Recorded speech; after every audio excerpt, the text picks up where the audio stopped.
Salam, peace be upon you. My name is Mohammed Layiq Sediqi, the father of Holophase. Part 67, Semantic Compression. Chapter 13, Recursive Unity and Predictive Power. Parts 66 to 70. Deep structural principles that bind the language. Remember the language we are learning. There is one field, phi, the holophase, one continuous cyclic movement from which all of reality unfolds. When phi begins to change, its first derivatives appear, and with them, the three dimensions show themselves at once. Time as omega, space as k, and motion as v, built from both. Every higher derivative is a finer question about how phi changes, and each one casts three shadows together: a time shadow, a space shadow, and a motion shadow. These echoes mix and weave into one another, forming the patterns we call fields, particles, bodies, thoughts, and worlds. In this picture, everything that exists is a living tapestry of phi, endlessly echoing through its derivatives and their dimensional shadows.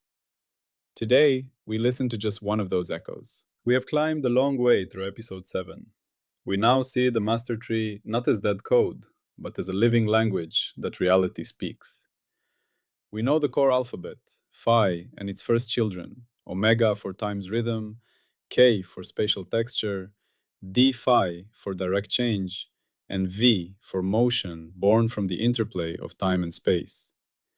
We have built echo towers, traced constraint chains, walked through measurement and causality, explored topology, dismantled philosophical trapdoors, and withstood expert cross-examination. In the last step, we discovered recursive self-similarity, the way the same structural patterns repeat across the derivative tower. Today, we discover why that self-similarity matters in practice. It is what makes an infinite language usable. It lets us focus on the essence of what phi is doing without having to track every microscopic detail. Today, we learn the art of semantic compression, how the first few lines of the universe's story often carry most of the meaning. To begin, imagine you are holding two versions of the same epic novel. One is the full 1,000-page original, with every scene, every pause, every inner monologue. The other is a carefully written 20-page summary. The summary is not a different story. It has not invented events that never happened. Instead, it has scanned the full text for repeating patterns and central turning points. It keeps the main plot, the core relationships, the decisive moments, and the emotional arc, and quietly leaves out countless smaller fluctuations. If someone asks you, "What is this story about?" you answer from the summary. Only when someone wants to savor the exact tone of a character's voice or the precise timing of a joke do you need to open the full version. The holophase language works the same way. The complete infinite tower of derivatives is the unabridged novel of existence, a limitless account of how phi changes and how the change itself changes. The lower order derivatives, phi itself, omega, k, v, and the second derivatives like curvature, divergence, and acceleration are the carefully written summary. They carry most of the semantic weight. They tell you what kind of story is unfolding, which characters are in play, and which arcs are important. The higher order derivatives are not useless, but they add refinement, nuance, and fine detail rather than rewriting the fundamental plot. In this sense, semantic compression is a reading rule for the master tree. It tells you that meaning is densest near the trunk and the thickest branches. The twigs and leaves are beautiful and sometimes crucial for specific purposes, but if you want the gist, you look lower down. The key question becomes, what is the essence of this pattern of change? And how much of that essence can be captured by a small number of derivative levels and their three-dimensional echoes? To make this more concrete, imagine watching a storm from far away. From your window, you see broad, dark shapes, tall, vertical structures rising and curling, and sweeping motions across the sky. Lightning flashes illuminate whole regions at once. From this distance, you cannot see individual raindrops or the microscale turbulence in each gust of wind. Yet, you know several things with confidence. You see that a storm cell exists, you see the general direction it is moving, and you get a sense of its intensity and growth. That is a low-order description. In holophase terms, phi itself tells you that cloud density is high in some region and low in another. The first temporal derivative tells you whether the cloud field is thickening or dispersing. The first spatial derivatives tell you how sharp the boundaries are, whether there are strong fronts or gentle transitions. The second derivatives describe the curvature of those profiles, whether structures are forming steep walls or smooth domes. Already with just value, slope, and curvature in time and space, you have a remarkably rich picture of the storm's essence. The vast tower of higher derivatives, all the tiny wrinkles and flickers are there, but for many questions they are overkill. You can feel this trying compression in many everyday signals. Consider the time echo in a heartbeat. A cardiologist can learn a huge amount from a very compressed summary, the average beats per minute and the regularity of the rhythm over time. These are first-order and second-order descriptors. They tell her if the heart is racing, slow, steady, or chaotic. Only when something looks suspicious does she zoom into the finer structure of the waveform to study higher-order details. Now consider the space echo in a landscape. Flying over a mountain range, you see large-scale curvature, long ridges, deep valleys, and the overall roughness of the terrain. You do not see every individual stone or plant, yet you have the essential geometry. The motion echo works similarly. Watching a river, you see the main flow direction and speed, and perhaps a few large vortices. You do not see every micro-eddy. The low-order description conveys the main behavior. Semantic compression works because of the self-similarity we explored earlier. The higher-order details often repeat the same kinds of patterns seen at lower levels, only in finer, more local ways. The universe seems to prefer reusing structures rather than inventing new ones at each scale.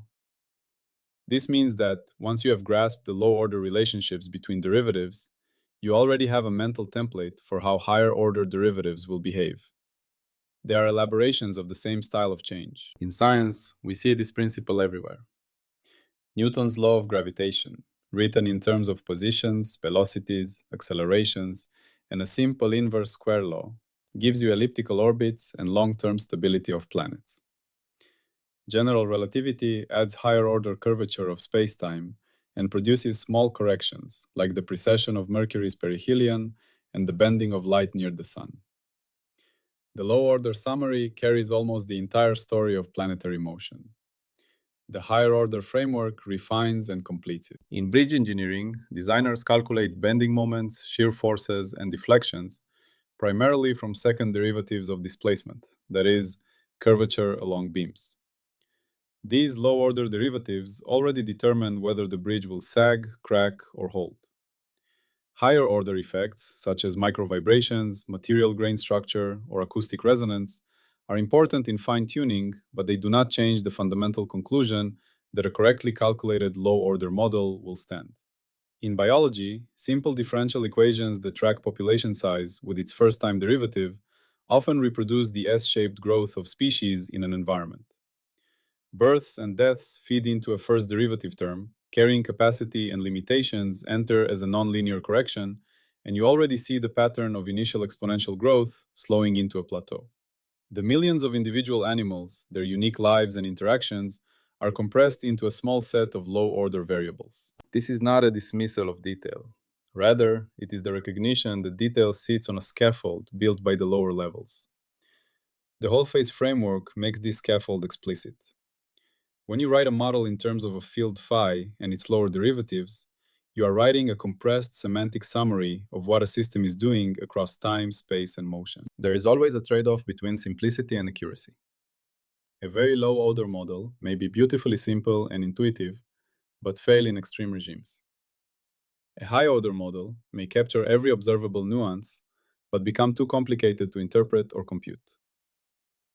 Semantic compression is the art of balancing this trade-off in a disciplined way. The holophase view suggests a concrete method. You start with the simplest non-trivial model in the derivative tree that respects the three echoes. You then confront it with data. If the predictions are accurate enough for the questions you are asking, you stop. If not, you climb one step higher in the tree, adding the next relevant derivative term, and test again. Seen this way, scientific progress is a process of controlled decompression. We begin with compact stories, often composed of phi and its first and second derivatives. When those summaries fail, we use the structure of the master tree to decide what comes next. Do we need to include jerk, the third derivative of motion? Do we need to consider curvature of curvature in space? Do we need to add memory terms, integrals over past behavior that represent tallies of accumulated change? Every time we add a term, we are asking, does this extra detail reduce the error in prediction enough to justify the added complexity? There are profound implications here for how we think about knowledge. Our best physical theories are not exact copies of the universe. They are compressed messages. Maxwell's equations compress an enormous variety of electromagnetic phenomena into 4 elegant statements. The Schrödinger equation compresses quantum dynamics into a single operator equation. The Friedmann equations compress the expansion history of the entire cosmos into 2 coupled differential equations involving average density and curvature. In each case, the theories are not short because they are careless. They are short because reality itself allows a short description. Phi is an efficient storyteller. This compression idea also extends to how information flows in physical systems. When we build an MP3 file, we throw away high-frequency components of sound that human ears barely hear. We keep the structure of the melody, the dominant harmonics, the envelope of the sound. That is semantic compression. The exact microstructure of air pressure fluctuations contains more data than we need to preserve the perceived song. In the Holophase framework, this corresponds to discarding contributions from high-order temporal and spatial derivatives of the sound field while keeping the low-order pattern. The brain performs similar operations constantly. A retinal image contains millions of intensity values, but your visual cortex builds a compressed representation of edges, motions, colors, and shapes. It does not track every photon. It keeps what is most relevant for survival and meaning. In holophase terms, it reacts strongly to certain derivative patterns, like sharp spatial gradients that mark edges or specific temporal frequencies that signal flicker. The rest is treated as background. We can also see semantic compression in our ordinary thinking. When you recall a memory, you rarely replay every second of the event. You retain the main actors, the rough sequence, the emotional flavor, and the few vivid details. The infinite small moments that actually occurred are gone. Yet the summary is enough for you to draw lessons and make decisions. When we gossip about a story, we compress even further, delivering a distilled narrative built from a handful of key changes in phi and its echoes. However, compression has limits. There are places where throwing away detail breaks the story. Near a critical point, such as the moment water begins to boil, small fluctuations become huge, and higher-order derivatives can dominate behavior. A model that keeps only averages and low-order slopes may miss the onset of bubbles or the formation of new structures. Similarly, in financial markets, low-order trends can suddenly be overwhelmed by high-order interactions during a crash. The failure of simple summaries is itself a signal that you are near a transition where the universe is changing its narrative mode. The Holophase program treats these failures not as embarrassments, but as guides. When a low-order model fails systematically in a particular context, we know that the semantic compression threshold has been crossed. The next layer of the master tree is asking to be heard. We are being invited to pay attention to a finer derivative question. For example, if a model of heart rhythm based only on average rate fails to predict dangerous arrhythmias, researchers delve into beat-to-beat variability, which corresponds to higher-order temporal structure. The beauty of the Holophase framework is that it gives you a map of what higher-order questions are available. You are never adding complexity at random. You are climbing a structured hierarchy of derivative possibilities, guided by error patterns and by the insistence that every new term must still have 3 echoes. This preserves coherence even as you increase resolution. Semantic compression also illuminates why topological structures are so powerful as carriers of meaning. A vortex in a superfluid, a dislocation in a crystal, or a flux quantum in a superconductor can all be described by low-order topological numbers, like winding count or Burger's vector. These integer labels compress a vast amount of field detail into simple, discrete symbols. As long as the topological charge is conserved, the identity of the object is preserved, even though its fine structure may change constantly. Here, compression is almost perfect. A single number can stand in for innumerable microscale variations. In a broader sense, semantic compression is what makes the Holophase language humane. If reality required us to track infinitely many derivative levels just to make a cup of tea or cross a street, we would be paralyzed. Instead, phi seems to arrange itself so that, in most situations, a small number of patterns at low derivative orders dominates the behavior we care about. This allows matter to form stable objects, life to evolve, minds to plan, and societies to function. You can practice recognizing semantic compression in your own life. Notice how often you say, in summary, it was a good day, or that person is kind, or this city feels alive. These are all compressed statements about extremely complex patterns of change in countless fields. Your nervous system has taken a torrent of derivative data and reduced it to a few semantic tags. You might not know it, but you are intuitively navigating the master tree every time you choose which aspects of an experience matter enough to remember. At the level of the Holophase program itself, this part is a compression. Ep.7 could be told as hundreds of hours of equations and derivations. Instead, you're hearing an audio summary that tries to preserve the central structures, the core alphabets, the key constraint chains, and the main philosophical clarifications. If this summary has done its job, you now have enough of the language to read the formal papers, reconstruct details where needed, and recognize the deeper self-similar patterns we have outlined. As we return once more to phi, we do so with a new respect for its efficiency. Phi is not simply a field that can take any form. It appears to favor forms that can be compressed, forms whose essence can be captured by low-order derivatives across the three echoes. It prefers stories that can be summarized. When it does need to speak in a more detailed voice, it often announces this by breaking the success of our summaries, forcing us to expand our models. In that dance between summary and detail, prediction and surprise, we find the rhythm of scientific discovery. So as you move through the world after this part, you can ask a simple question whenever you encounter a complex phenomenon. What is the low-order summary here? What is phi? What are its first and second echoes in time, space, and motion? And how much of the story can I already hear just from those?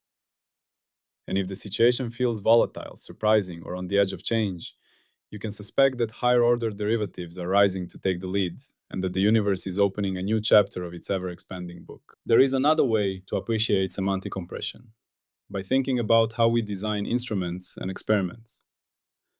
No real device measures the full infinite jet of derivatives at a point. A thermometer averages molecular motion into a single number, temperature. A voltmeter compresses the behavior of many electrons into a single potential difference. A speedometer turns the complex motion of a car, which actually involves many velocities and accelerations of many parts, into one simple reading, the effective forward speed. Behind every dial and digital display lies a semantic decision about which low-order aspect of phi matters for the task at hand. We do not ask the universe for the full book. We ask for the key lines that let us act safely and intelligently. In communication, we see a similar structure. Human language itself is a semantic compression machine, built on top of the deeper Holophase language. When you say, it is raining, you compress a vast amount of atmospheric information, cloud dynamics, humidity gradients, and droplet distributions into three short words. When you say, I am tired, you compress intricate biochemical states, cortical activation patterns, and body-wide dynamics into a simple, shareable label. We survive socially because we can send compressed summaries of our internal and external worlds to one another. The Holophase framework tells us that this is not an accident, but a reflection of how phi itself behaves, with meaning concentrated in stable, low-order patterns. At the level of technology, compression is one of our main tools for bridging the gap between limited hardware and abundant data. Video streaming platforms cannot send you every photon recorded by a camera. They use algorithms that identify redundant patterns, smooth gradients, and predictable motions, and they encode only the changes that matter most. In holophase terms, they are identifying the dominant derivative structures in time and space and encoding those, while stripping away higher order fluctuations that would barely change your perception. The better we understand the derivative grammar of natural scenes and sounds, the more efficiently we can compress them without losing semantic content. Semantic compression also shapes how we construct theories in disciplines far from physics. In psychology, models of behavior rarely attempt to track every neural detail. Instead, they talk about beliefs, desires, habits, and biases. These are compressed summaries of high-dimensional brain states. A theory of cognitive bias compresses many individual choices into a pattern like loss aversion or confirmation bias. Sociologists compress countless interactions into concepts like social capital, trust, or institutional strength. These abstractions are not fictions. They are low-order patterns that repeatedly show up across time, space, and motion in human systems. If we look at ethics and law, we again find compressed patterns. A legal code is an attempt to summarize desirable and undesirable patterns of behavior in broad rules, rather than listing every possible specific case.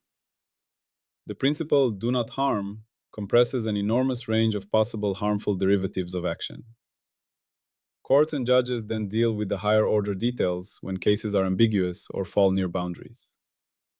The holophase perspective would say that ethical principles are high-level summaries of the flows of phi that tend to support or damage the stability of living systems across time. You can even think of your own sense of identity as a compressed derivative pattern. Over the years, the detailed contents of your mind, your memories, and your body change continuously. Cells die and are replaced, beliefs evolve, preferences shift. Yet you experience a persistent self, a narrative thread that ties childhood to adulthood. That thread is not a static object. It is a low-order pattern in how phi has been changing through your neural, bodily, and social fields, an average trajectory of tendencies, responses, and values.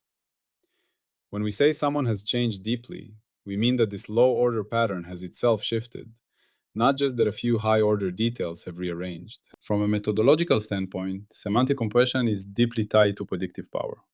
A summary is only good if it lets you anticipate what happens next at the level of precision that matters.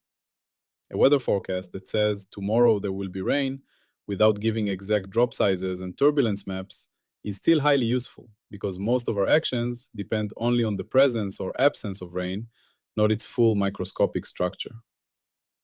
The Holophase program encourages us to always ask, which compressed description of phi and its echoes gives the best balance between predictive success and conceptual clarity for a given domain? Finally, semantic compression helps explain why different scientific disciplines can talk to each other at all.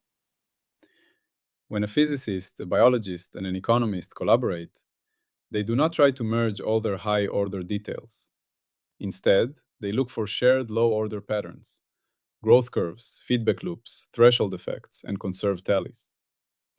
These are derivative structures that appear in very different systems but play similar roles. The holophase language provides a common vocabulary for these patterns, revealing that the same compressed grammatical forms can describe energy in a circuit, nutrients in an ecosystem, and money in a market. In this way, semantic compression is not only a feature of how phi behaves, but also the bridge that allows our fragmented knowledge to recombine into a more unified understanding. As you deepen your fluency in this way of seeing, you may notice a gentle shift in how you relate to complexity itself. Instead of feeling overwhelmed by the sheer quantity of details in any situation, you start to look instinctively for the main flows, the dominant gradients, the key curvatures in time, space, and motion. You ask, what is really driving this pattern, and what is merely decorating it? You begin to sense when someone is drowning you in unnecessary higher-order noise and when they are pointing to a true low-order structural feature. This discernment is a practical form of wisdom. It does not deny detail, but it refuses to confuse detail with depth. Detail without a compressed semantic backbone becomes noise. Compression without any openness to detail becomes dogma.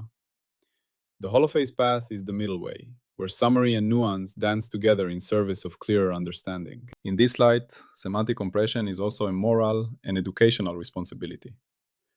When we teach children, we cannot hand them the full derivative tower of any subject. We choose compressed explanations, simple models of the solar system, idealized triangles in geometry, frictionless planes in physics problems. These are not lies. They are introductory summaries that match what their current instruments, both mental and physical, can resolve. As their capacity grows, we gradually decompress the story, adding friction, air resistance, relativistic corrections, and quantum subtleties. A wise teacher knows how far to compress without distorting the core pattern and when to reveal the next layer of detail. The holophase perspective makes this art explicit. It says, for any domain, there is a structured ladder of derivative-based explanations, from core summaries to fine-grained accounts. And education is the guided ascent of that ladder, paced so that meaning remains intact at every step. In learning holophase together, we are rehearsing this art, practicing how to hear essence before chasing every possible detail in the tree. Salam, and peace be upon you.